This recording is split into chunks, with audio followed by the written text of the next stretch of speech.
Hello guys, Gauri ശങ്കരത്തിൻ്റെ പുതിയ episode റിവ്യൂയിലേക്ക് സ്വാഗതം. അങ്ങനെ എല്ലാവരും ഗൗരിക്കെതിരെ പറയാൻ നേരത്ത് നമ്മുടെ ശങ്കർഭായി പറയണം കേട്ടോ, മഹാദേവൻ എനിക്ക് കാണിച്ചു തന്നതാണ് ഗൗരീനെ, അവളെ സംരക്ഷിക്കേണ്ട ഉത്തരവാദിത്വം എനിക്കാണ്.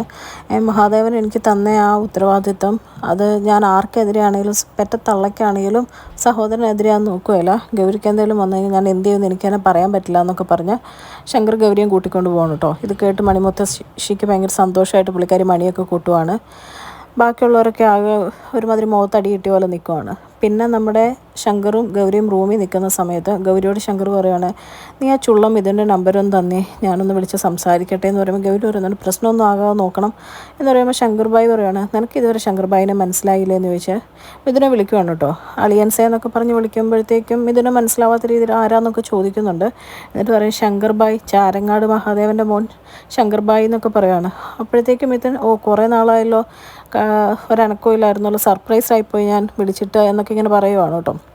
എന്നിട്ട് ശങ്കർ ചോദിക്കുന്നുണ്ട് മിഥുനോട്, മിഥുൻ നാളെ ഫ്രീ ആണോ എന്ന് ചോദിക്കുമ്പോൾ മിഥുൻ പറയുന്നുണ്ട്, ഫ്രീ അല്ല, പക്ഷേ വേണമെങ്കിൽ ഫ്രീ ആവാം എന്ന് പറയുമ്പോൾ ശങ്കർ പറയുന്നുണ്ട്, ഒരു അത്യാവശ്യ കാര്യമുണ്ട്, ഒന്ന് ഫ്രീ ആയേ പറ്റുള്ളൂ, എന്തായാലും ഒരു കാര്യം ചെയ്യാം, നാളെ പ്രോസറിൻ്റെ വീട്ടിൽ ശ്യാമപ്രസാദിൻ്റെ വീട്ടിൽ വെച്ച് കാണാം, അപ്പം ബാക്കി പറയാമെന്നൊക്കെ പറയുവാണ് കേട്ടോ.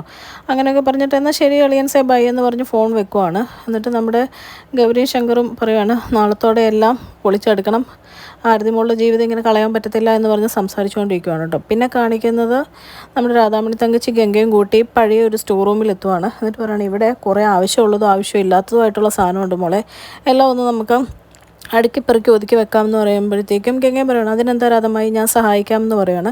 എന്നിട്ട് പുള്ളിക്കാരി അതിനിടയ്ക്ക് വ്ളോഗ് എടുക്കുവാണ് കേട്ടോ. എന്നിട്ട് പറയുകയാണ്, എൻ്റെ പഴയ കുട്ടിക്കാലത്തെ കുറേ ഓർമ്മകൾ ഇവിടെയുണ്ട്, എൻ്റെയും ശംഖുവിൻ്റെയും ശേഖരേട്ടൻ്റെയും വേണിയുടെയും എന്നൊക്കെ പറഞ്ഞ് പുള്ളിക്കാരി വ്ളോഗ് എടുക്കുവാണ്. ആ സമയത്ത് നമ്മുടെ രാധാമണി തങ്കച്ചി ചുമ്മാ തുമ്മുന്നതായിട്ട് ആക്ട് ചെയ്തിട്ട് പറയും, മോളെ എനിക്ക് പൊടി ഭയങ്കര അലർജിയാണ്, ഞാൻ പോയി ഒരു മാസ്ക് എടുത്തിട്ട് വരാം, മോളിവിടെ നിന്നോ എന്ന് പറയുകയാണ്. പുള്ളിക്കാരി ഇങ്ങനെ ആ സമയത്ത് വ്ളോഗ് എടുത്തുകൊണ്ടിരിക്കുന്നതിനിടയ്ക്ക് ക്യാമറ ഇങ്ങനെ പിടിച്ച് തന്നെ സെൽഫി പോലെ ഷൂട്ട് ചെയ്യണം കേട്ടോ. അപ്പോൾ ശങ്കറിൻ്റെ ഒരു പഴയ പുസ്തകവും കാണുമ്പോൾ പറയും, ശങ്കർ പണ്ടേ പുസ്തകങ്ങളൊന്നും ആരും കാണിച്ചിട്ടില്ല, അതിൻ്റെ അത് ഫുള്ള് പൊട്ടത്തരമായിരിക്കും, അവൻ എന്ത് എഴുതി വെച്ചേക്കുന്നതെന്ന് നമുക്ക് നോക്കാം എന്ന് പറഞ്ഞ് പേജുകൾ മറിച്ച് പോകുമ്പോൾ ശങ്കറിന് ഗംഗേനെ ഇഷ്ടമാണെന്നുള്ള രീതിയിൽ കുറേ കാര്യങ്ങൾ എഴുതി വെക്കുന്നുണ്ട് കേട്ടോ. എന്നിട്ട് അതിൻ്റെ അകത്തുനിന്നൊരു പ്രേമലേഖനവും കിട്ടുന്നുണ്ട്.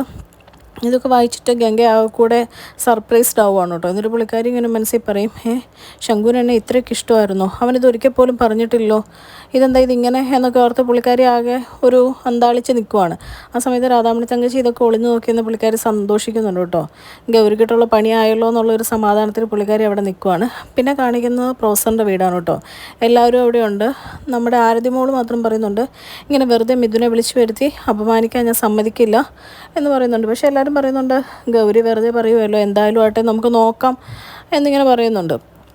അപ്പോഴും ആരതി ഇങ്ങനെ എതിർത്ത് ഓരോന്ന് സംസാരിക്കുമ്പം കുറേ നേരം നമ്മുടെ വേണി ഇത് കേട്ട് മിണ്ടാണ്ടിരിക്കും കേട്ടോ. എന്നിട്ട് വേണി ലാസ്റ്റ് ചോദിക്കും, അല്ല ആരതി മോളെ, നിനക്ക് ഇന്നലെ കണ്ട ആളെയാണോ വിശ്വാസം, അതോ നിൻ്റെ സ്വന്തം ചേച്ചീനെയാണോ എന്നിങ്ങനെ ചോദിക്കുമ്പോഴത്തേക്കും ആരതി പെട്ടെന്ന് പറയും, അതിനാദ്യം ചേച്ചി തെളിവ് കാണിക്കട്ടെ, തെളിവ് കാണിച്ചു കഴിഞ്ഞ് കഴിഞ്ഞാൽ ഞാൻ ചേച്ചി ജയിച്ചു എന്ന് സമ്മതിക്കാം എന്ന് പറയുമ്പോഴത്തേക്കും നമ്മുടെ ഗൗരി പറയാണ്, അത് വേണ്ട, എന്തായാലും ഞാനത് തെളിയിക്കാം, പക്ഷേ നീ ജയിച്ചു എന്നൊന്നും സമ്മതിക്കേണ്ട, നീ ജയിക്കാൻ വേണ്ടിയിട്ടല്ല ഞാൻ ജയിച്ചു എന്നൊന്നും നീ സമ്മതിക്കേണ്ട, അതിന് വേണ്ടിയിട്ടല്ല ഞാനത് ചെയ്യുന്നതെന്നും പറയുന്നുണ്ട് കേട്ടോ.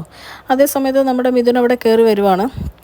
പിന്നെ കയറി വന്നിട്ട് ഒന്നും അറിയാത്ത പോലെ എല്ലാവരോടും ഇതെന്താ ഇന്ന് അത്യാവശ്യമായിട്ട് കാണണമെന്ന് പറഞ്ഞ് എൻഗേജ്മെൻറ്റ് കാര്യം പറയാനാണോ എന്നൊക്കെ ഇങ്ങനെ ചോദിക്കുമ്പോൾ ശങ്കറും ഗൗരിയും പറയുന്നുണ്ട്, പറയാം, ഇവിടെ നിൽക്കുക, എന്തായാലും വന്നതല്ലേ, നമുക്ക് കുറച്ച് കാര്യങ്ങളൊക്കെ സംസാരിക്കാം എന്നൊക്കെ പറഞ്ഞിട്ട് ശങ്കർ ഇങ്ങനെ പറയുകയാണ്, സത്യത്തിൽ മിഥുൻ ഡോക്ടർ ആവേണ്ടതല്ലായിരുന്നു, ഒരു ആക്ടർ തന്നെ ആവേണ്ടതായിരുന്നു എന്ന് പറയുവാണ് കേട്ടോ. അതേ സമയത്ത് നമ്മുടെ അജിത്തും ജോജുവും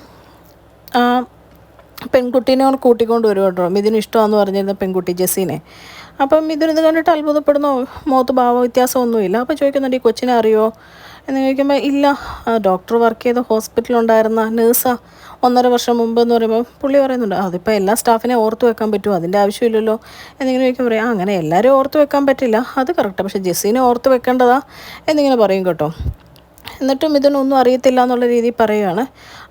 അപ്പോഴത്തേക്കും നമ്മുടെ ഗൗരി പറയുവാണ്, അത് കറക്റ്റാണ്, നമുക്ക് ഈ നഴ്സിനോടൊന്ന് ചോദിച്ചാലോ, ഡോക്ടറിനെ അറിയുമോ എന്ന് ചോദിച്ചാൽ ഗൗരി ആ പെങ്കൊച്ചിൻ്റെ അടുത്തോട്ട് ചെല്ലുവാണ് കേട്ടോ. എന്നിട്ട് കൈ പിടിച്ചിട്ട് വയ്ക്കും, ജെസ്സിക്ക് ഡോക്ടറെ അറിയാവോ എന്താ നിങ്ങൾ തമ്മിലുള്ള പരിചയം എന്ന് ചോദിക്കുമ്പോഴത്തേക്കും കുറച്ച് നേരം ആലോചിച്ച് നിന്നിട്ട് ജെസ്സി പറയുകയാണ് അറിയാമെന്ന്. ഇത് കേൾക്കുമ്പോൾ തന്നെ എല്ലാവരുടെയും മുഖത്ത് ഒരു ഭാവവ്യത്യാസം വരുവാണ് കേട്ടോ. എല്ലാവരുടെയും മുഖം ടെൻഷനാവുകയാണ്. ആരതിയുടെ കണ്ണ് പറയുന്നുണ്ട്. മിഥുനിങ്ങനെ അന്തം വിട്ട പോലെ നിൽക്കുവാണ്. ശങ്കറും ഗൗരിയും മുതൽ ചെറിയൊരു ചിരി വരുന്നുണ്ട് കേട്ടോ. ഒരു ചെറിയൊരു സന്തോഷമുണ്ട് ഇവർക്കത് പ്രൂവ് ചെയ്യാൻ പറ്റുന്നല്ലോ എന്നുള്ള രീതിയിൽ.